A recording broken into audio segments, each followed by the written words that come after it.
A4C మాకు నెమ్మది సమాధానం ఇవ్వండి తండ్రి. ప్రేమమయుడ కృపామయుడ పరలోకమందున్న మా తండ్రి, మహిమగల మీ నామమునకు స్తోత్రములు దేవా.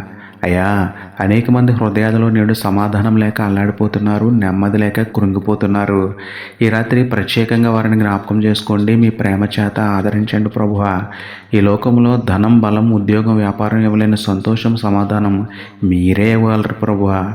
ఇరుగు పొరుగు వారితో తగాదాలు, ఉద్యోగంలో ఒత్తిడులు, వ్యాపారంలో నష్టాలు, కుటుంబంలో మనస్పర్ధలు, ఉద్యోగం రాక, వివాహం కాక బాధపడుతున్న ప్రతి ఒక్కరి సమస్యను పరిష్కరించండి ప్లీజ్ తండ్రి. సమస్యను బట్టి చింతించకుండానట్లు మీ వాక్యం చేత మమ్మల్ని ఆదరించి సమస్యను ఎదుర్కొనే యుక్తిని, శోధన జయించే శక్తిని ఇవ్వమని వేడుకుంటూ, శాంతి సమాధానములకు కర్త అయిన మీకే స్తుతులు చెల్లించుకుంటూ, నమ్ముటని వదననైతే నమ్మవానికి సమస్తమును సాధ్యమే అన్న విశ్వాసంతో యేసయ్య పరిశుద్ధ నామంలో ప్రార్థించి పొందుకున్నాము పరమ తండ్రి. ఆమెన్.